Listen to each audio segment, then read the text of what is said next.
Nire-ready na namin bro yung unit na for delivery for today.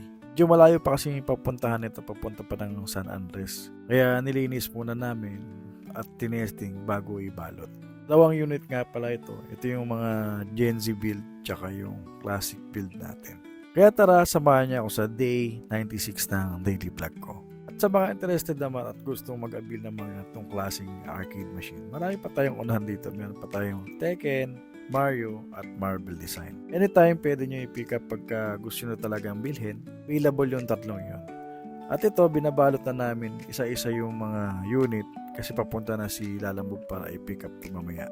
Ang beses ko na siguro na i-vlog itong mga ganitong bagay na kailangan safety yung unit, nakabalot ng maayos para pagdating kay client ay maayos at wala magiging problema yung mga unit. Ito kasi yung produkto ko is quality at hindi sirain. At ang pinaka-importante sa lahat is yung after sales. Hindi mawawala yun sa akin. Kumbaga may babalikan ka pagka may problema in the future.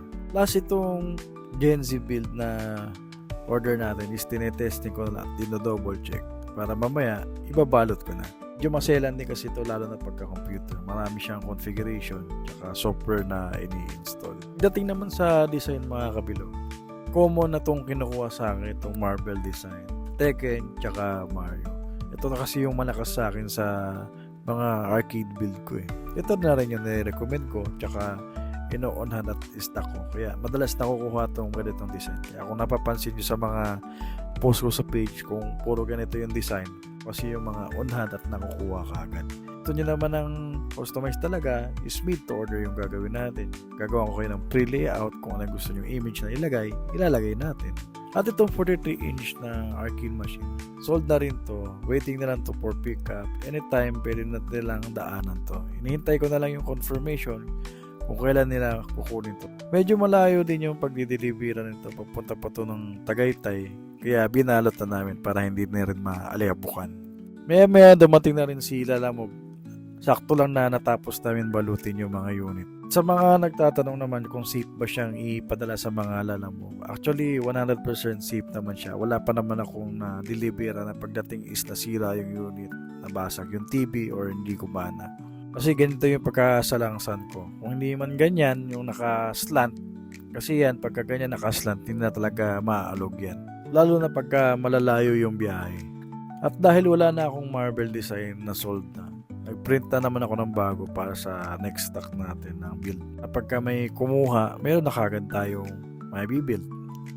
At meron pala tayong available bar top. Nakasil nga pala to. Nag-iisa lang to mga kabilog. Nakasil siya na ngayon ng 16K from 22K. Anytime pwede ito nyo pick upin or i-book sa Lalamove. Muha na rin ako na unahan kasi ang daming naghahanap na gusto on the spot kunin yung ganitong tabletop. Alis nga pala kami ni Mrs. nito kasi may handaan konti mamaya dahil may bisita kami. Nag-grocery muna ako. Bumili muna ako ng mga karne. Nung chikiting ko, nakabusangot na naman. Excited na naman maggala. Medyo inaantok lang kakagising na kasi. Sa wakas, narating na rin kami dito sa may mall, XRC. Buti na lang merong Save More dito. Mas comfort kasi ako bumili pagka sa Save More.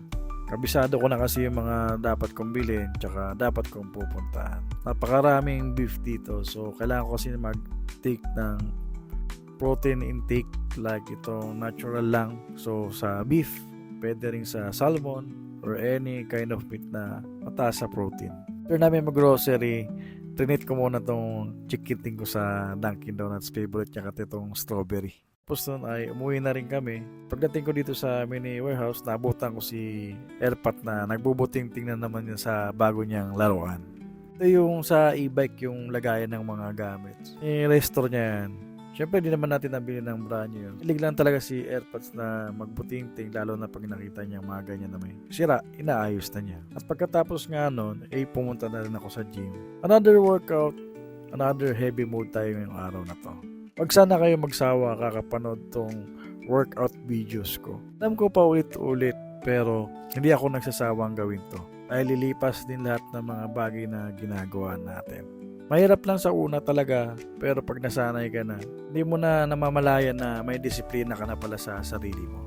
Dating wala kang pakialam, kumain ka ng ito, kumain ka ng ganyan. Mag-iinom ng kung anong soft drinks at alak, yun, hindi mo na basta magagawa yun. Kasi hindi lang disiplina yung natutunan mo. tutunan mo na rin kung paano pahalagahan yung kalusugan mo. Higit sa lahat, naniniwala ako na kaya ko gawin yung mga bagay na kung ano yung hindi ko kayang gawin noon. At nagpapasalamat din ako sa mga taong nasa palibot ko dito sa gym na nag-guide at nagtuturo sa akin. Kasi importante rin na meron ka talaga nagpupush sa'yo sa pag-workout. Lagi ako nakikinig sa advice niya at mga protocol na pinapagawa niya sa akin.